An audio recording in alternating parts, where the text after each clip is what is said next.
다 함께 은혜 받고자 하는 말씀의 제목은 쓰라린 고통에서 벗어나라. 쓰라린 고통에서 벗어나라라는 제목으로 예비하신 하나님의 은혜를 다 함께 받기로 원합니다. 지금까지 살아오면서 언제가 쓰라린 고통의 마지막이었습니까? 쉽게 이야기하면 언제까지 쓰라린 고통이라고 하는 고통을 당해 본 적이 있느냐 하는 이야기입니다. 없었기를 바랍니다. 내가 쓰라린 고통을 당한 적이 언제였지? 무엇이었지? 라고 기억 속에서 찾아볼 수 없을 정도로 평안한 삶, 은혜가 넘치는 삶을 살아왔기를 주님의 이름으로 축복합니다. 사람들은 무엇 때문에 아프고 힘들고 쓰라리고 고달프고 무겁게 어렵게 살아갑니까? 어떤 사람은 아마도 인간관계의 갈등과 불화 때문일 수도 있습니다. 예를 들자면 폭력 배우자를 만나면 아마 지긋지긋하지 않겠습니까? 매일매일이 지옥이 되지 않겠습니까? 폭력을 행사하는 사람들은 그냥 폭력만 행사합니까? 언어 폭력이 따르죠. 쌍욕을 쏟아내면서 폭력을 일삼습니다. 사람이 사람을 때리는 것, 그리고 사람에게 맞는 것, 그것도 무차별적으로 맞는다고 생각하면 그것보다 더 고통스러운 쓰라린 아픈 것은 없으리라고 생각이 되어집니다. 아니면 어떤 부류의 사람들은 경제적인 위기에 봉착해서 어려움을 당하는 것이 쓰디쓴 아니면 쓰라린 고통일 수도 있습니다. 어디서 돈 한 푼 생길 수 없는 그런 환경 속에서 쌓여져 있는 채무, 빚 때문에 전전긍긍한다면 이 또한 매일매일이 지옥이 아닐 수 없을 것입니다. 또 한 부류의 쓰라린 고통의 유형의 사람이 있다면 아마 몸의 질병, 그 질병 중에도 통증을 유발하는 그런 질병에 노출됐다고 하면 이 또한 신체적인 그런 쓰라린 고통의 현장이 아닐 수 없습니다. 또 정신적으로도 쓰라린 고통에 노출된 사람이 있을 수 있습니다. 밤마다 잠을 자고 싶은데 잠을 잘 수 없는 사람, 빨리 잠들고 싶고 피곤을 해소하고 싶은데 이 생각 저 생각, 이 걱정 저 걱정, 이런 근심 저런 근심들이 생각을 사로잡아서 잠을 못 들게 하는 그러한 사람들도 쓰라린 고통의 사람이 아닐 수 없습니다.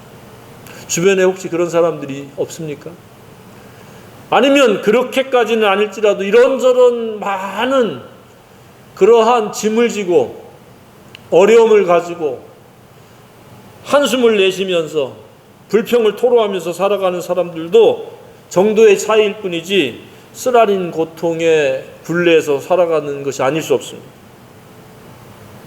때로는 느닷없이 찾아온 우한, 어떤 사고를 당하거나 사건에 휘말리게 됐을 때 이 또한 무겁고 어렵고 힘들고 고달프게 하는 쓰라린 고통이 될 수밖에 없습니다. 이런 것들은 예고 없이 찾아오는 경우가 다반사입니다. 그리고는 우리에게 엄청난 무게로 짓누르게 하고 힘들게 하고 어렵게 하고 고달프게 하고, 한 가지도 힘든데 동시에 여러 가지가 복합적으로 닥쳐온다면 얼마나 힘들겠습니까? 그런 경우를 일컬어서 사면초가라 이렇게 얘기합니다. 앞으로 가든 뒤로 가든 좌우로 가든 다 꽉꽉 막혀 있는 것 같고 커다란 장벽이 쌓여 있는 것 같은 그런 느낌을 받기 때문에 더 이상 설명할 수 없는 쓰라린 아픔이요 고통일 수밖에 없습니다. 지금도 지구촌 곳곳에서는 몹시도 힘들고 쓰라리며 고달픈 삶을 영위하는 사람들이 있으리라고 생각이 되어집니다. 전쟁이 있는 곳이 그럴 것이고, 전쟁에서 마실 물도 없고 먹을 식량도 없는 것도 그럴 것이고, 경제적으로 가난해서 끼니 해결하기가 매우 어려운 그러한 부류의 사람들도 곳곳에서 있습니다. 가끔 여러 구제단체에서 모금하는 그런 장면들을 보면은 병에 걸렸는데다 먹을 것도 없는 그런 이중 삼중적인 그 복합된 마실 물도 없는 그러한 장면들을 우리가 볼 때도 있습니다. 왜 이러한 그 고통을 당해야 되는가? 이것이 과연 하나님의 뜻인가? 결코 그렇지 않습니다. 하나님은 예수 그리스도 안에서 생명을 얻고 더 풍성히 얻는 것이 하나님의 뜻이요 하나님의 의도인 줄 믿으시기 바랍니다. 고통은 전적으로 사람이 잘못한 까닭에 당하는 지불한 대가라는 사실을 이 시간 깨닫기를 바랍니다. 야곱도 그러했습니다. 바로라는 왕 앞에 섰을 때 당신의 나이가 얼마나 됐소? 춘추가 얼마나 됐소? 물으니까 자기는 130년을 지금까지 살아왔는데, 그러니까 130살이라는 거죠. 근데 묻지도 않은 말을 덧붙입니다. 지금까지 저는 고달픈 삶을 살아왔습니다. 고통에 쓰라린 생활을 해왔다라고 자기 자신을 자평하면서 토로하는 것. 어떻습니까, 여러분들은? 나는 지금까지 어떤 삶이었나? 은혜 위에 은혜의 삶.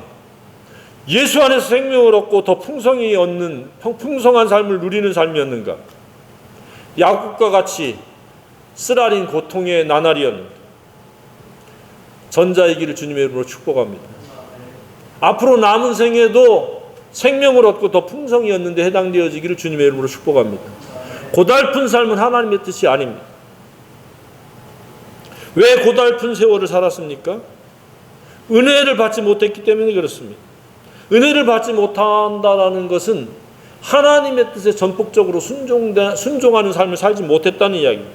그러니까 야곱은 무엇입니까? 자기의 얄팍한 깨를 동원해가지고 형의 장자권을 빼앗고, 삼촌과 갈등이 생기니까 꾀를 써가지고 자기의 재산을 증식시키고, 또 그러다가 도망가고, 그러다 형을 만나려고 하니까 두렵고, 온통 자기중심적으로 살아오니까 얼마나 고달프고 힘들겠습니까? 하나님의 은혜로 살 수 있기를 주님의 이름으로 축복합니다. 하나님의 뜻과 은혜는 함께하는 동전의 양면입니다. 하나님의 뜻에 순종하면은 은혜를 받습니다. 은혜의 삶의 특징은 평안입니다. 더 풍성한 삶의 특징은 평안입니다. 즐거움과 기쁨입니다. 이처럼 잘 사는 방법은 사람의 생각과 사람의 열심과 사람의 노력에서 비롯되지 않는다는 사실입니다. 야곱이 자기 생각에 의해서 자기 열심과 자기 방법으로 잘 살았습니까? 전적으로 하나님께 맡기기 전에는, 하나님의 뜻에 순종하기 전에는 항상 고달픔에, 크고 작은 고달픔이 떠나가지 않습니다. 만약에 아직도 크고 작은 고달픔에 노출되어 살아가고 있다면 하나님의 뜻에 내가 전폭적으로 순종하는지를 살펴보길 바랍니다. 그리고 하나님의 뜻에 전폭적으로 순종하는 그러한 반전의 시간이요, 은혜의 시간 되기를 주님의 이름으로 축복합니다. 그래야 평안한 삶을 살아갈 수 있습니다. 왜 수많은 우여곡절을 겪어야 되며 사건 사고에 노출되어지며 우환에 노출되어지며 많은 시련과 아픔과 괴로움을 끌어들여야 됩니까? 전부 자기 생각이 불러온 겁니다. 왜 이스라엘이 지금 이렇게 어려움에 처해 있습니까? 육신의 생각을 동원했기 때문에 그렇습니다. 사라가 아브라함에게 요청해가지고 하가를 동원해서 이스마엘을 낳기 때문에 그렇습니다. 모든 고통의 원인은 하나님의 뜻을 배제하고 하나님의 주권을 배제하고 하나님의 은혜로 말미암지 않고 사람에 의해서 생긴 것이 바로 고통의 결과라는 사실입니다. 꼭 하갈과 이스마엘뿐만 아닙니다. 모든 개개인의 삶에 있어서도 그렇습니다. 하나님의 뜻과 은혜가 아니면 범위와 크기와 강도만이 다를 뿐이지 고통이라는 사실입니다. 잘 나갈 것 같아도 결과적으로는 고통의 대가를 지불해야 된다는 걸 깨닫기를 바랍니다. 따라서 내 생각을 빨리 내려놓는 것, 거부해버리는 것, 십자가에 못 박은 채 살아가는 것이 가장 현명한 것이요 지혜로운 처사라고 믿습니다. 왜냐하면 하나님의 은혜를 받을 수 있는 그러한 자격을 구축한 것이기 때문에 그렇습니다. 따라서 그 누구라도 쓰라린 고통으로 살아가는 것은 하나님의 뜻이 아닙니다. 그리고 쓰라린 고통을 당한다면 그것은 하나님께서 쓰라린 고통을 당하도록 그렇게 그 사람을 이끄는 것이 아닙니다. 자업자득입니다. 자신의 악한 생각을 고집하고 자신의 깨와 생각을 앞세웠기 때문에 하나님의 뜻을 배제하고 하나님의 주권을 멸시했기 때문에 당연히 그 고통이 따라온다는 사실입니다. 다만 시간의 차이요, 장소의 차이요, 고통의 세기의 차이만 조금 있을 뿐이지 어김없이 그렇게 되어진다는 사실입니다.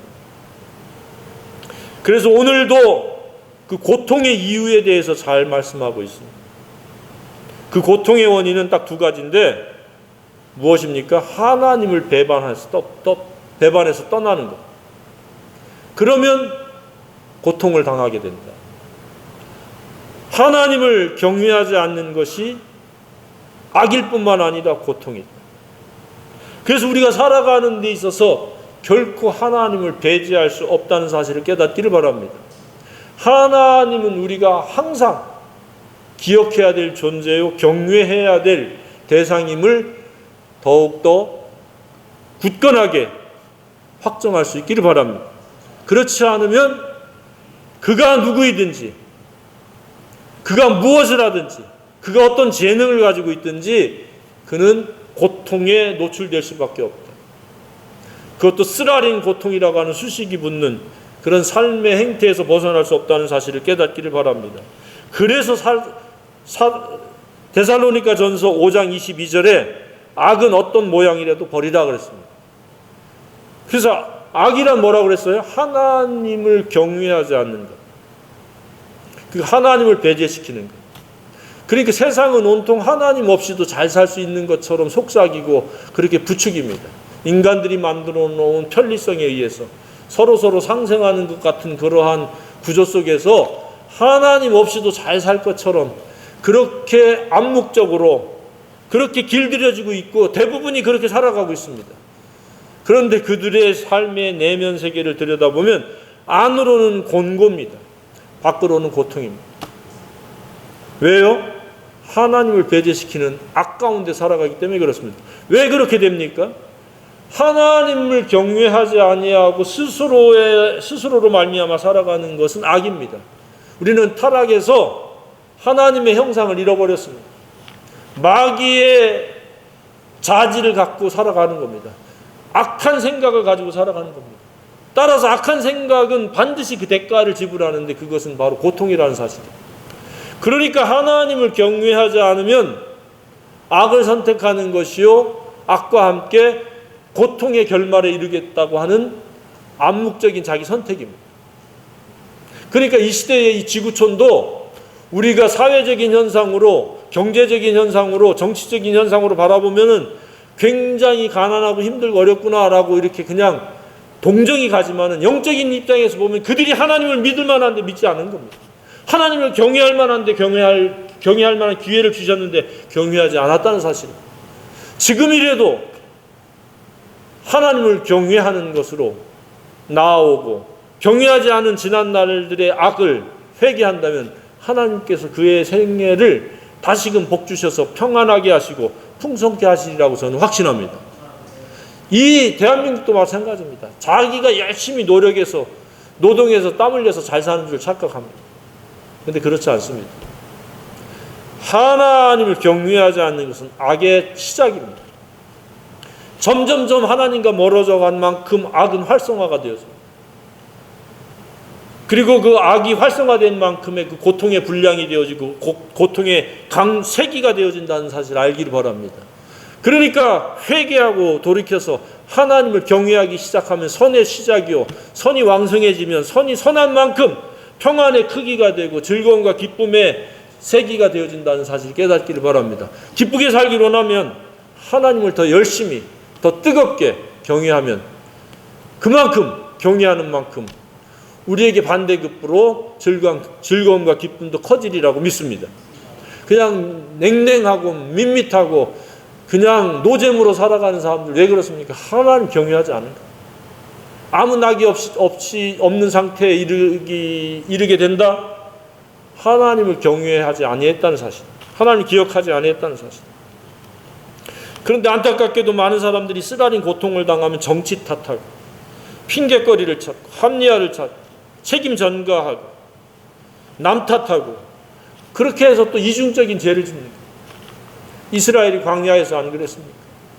하나님의 은혜를 맛보고 경험했습니다.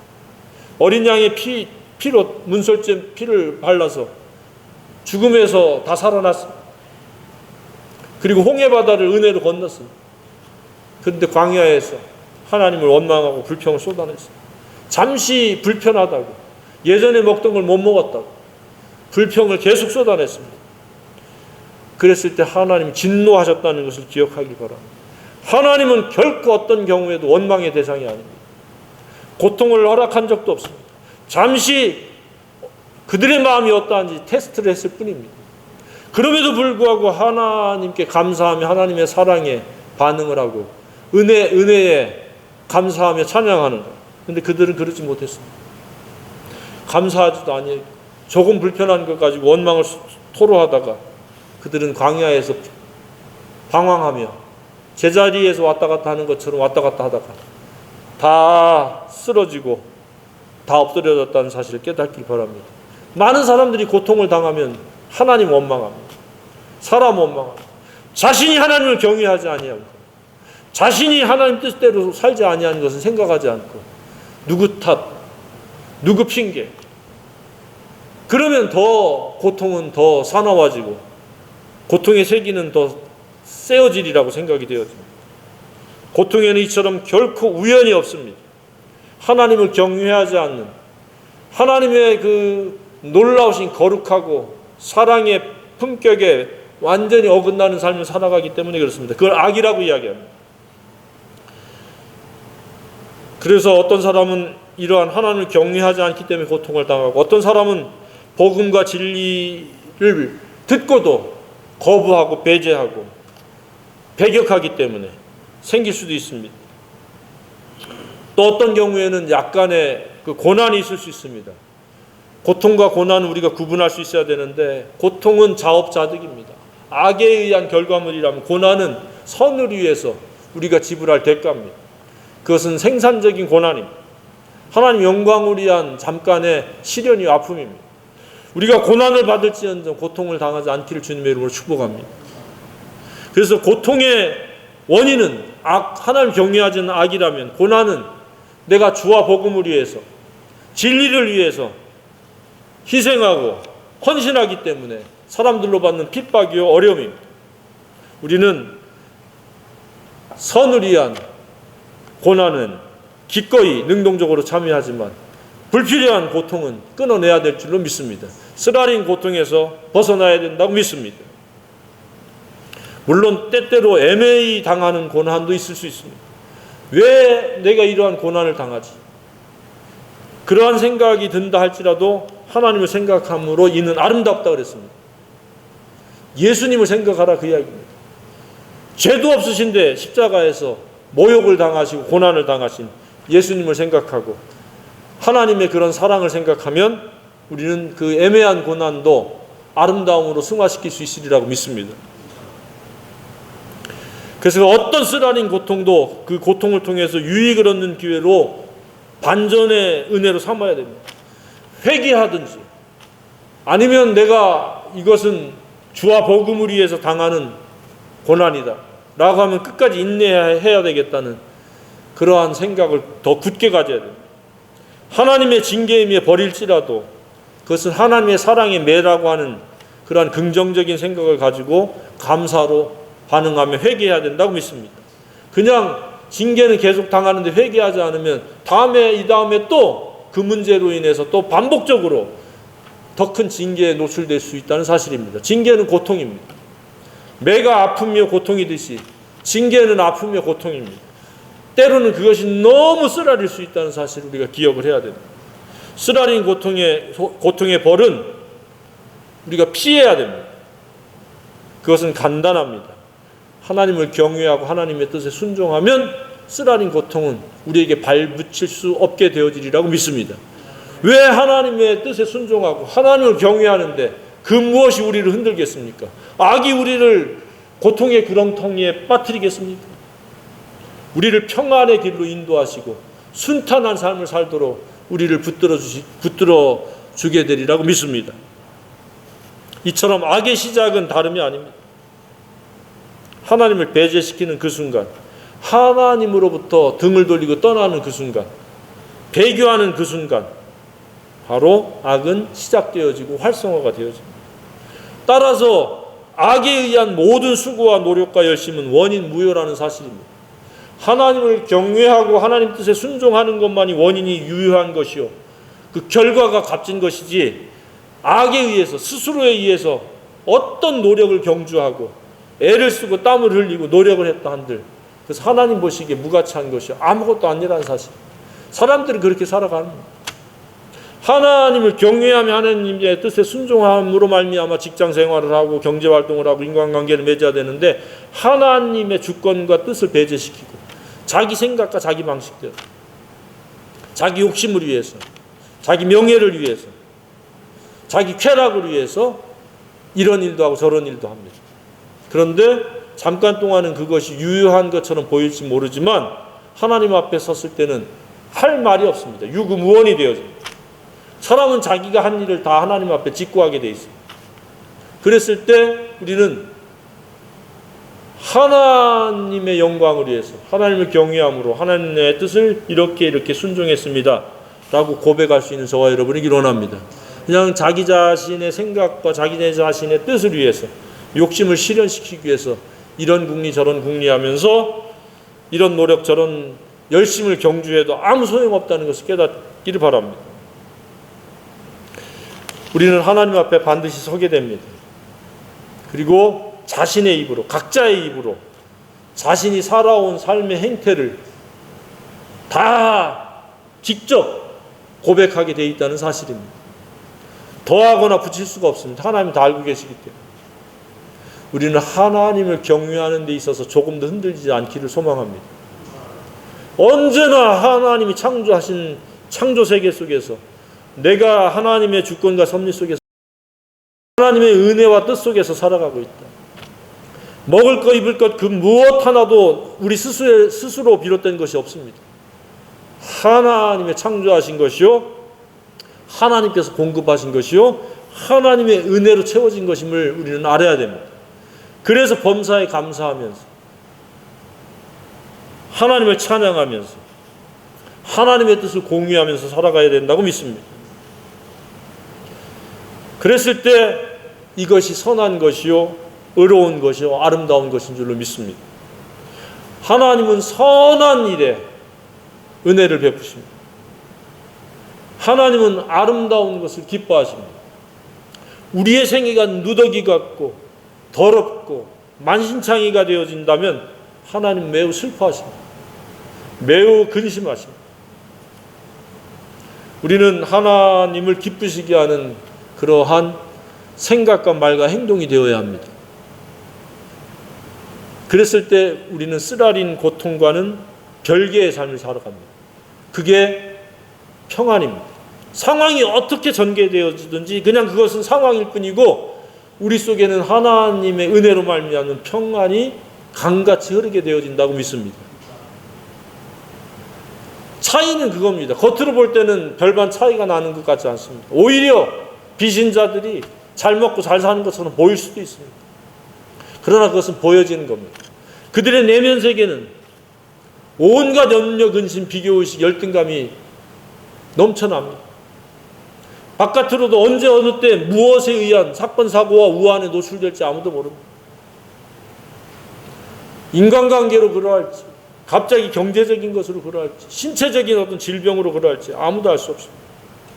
성경은 이처럼 모두가 평안히 즐겁고 기쁘게 살기를 원하고 있습니다.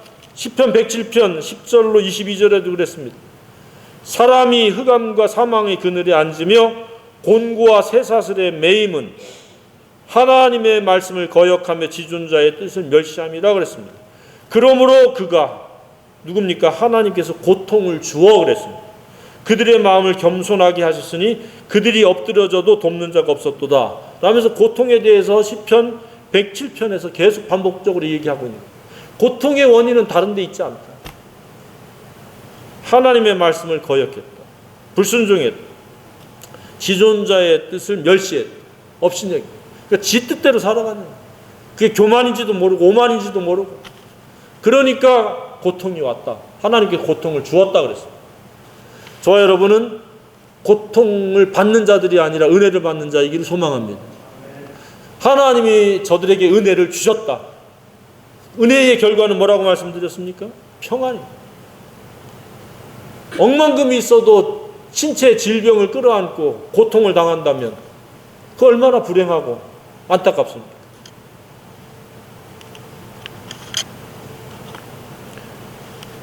뿐만 아니라 에레미야서 6장 16절에도 여호와께서 이와 같이 말씀하시되 너희는 길에 서서 보며 옛적 길 곧 선한 길이 어디인지 알아보고 그리로 가라 그랬습니다. 너희 심령이 평강을 얻으리라. 하나 그들의 대답이 우리는 그리로 가지 않겠노라 하였으며 평강의 길을 안 가면 어떤 길이 고통의 길이 된다는 사실입니다. 고통의 길은 하나님의 뜻이 아닙니다.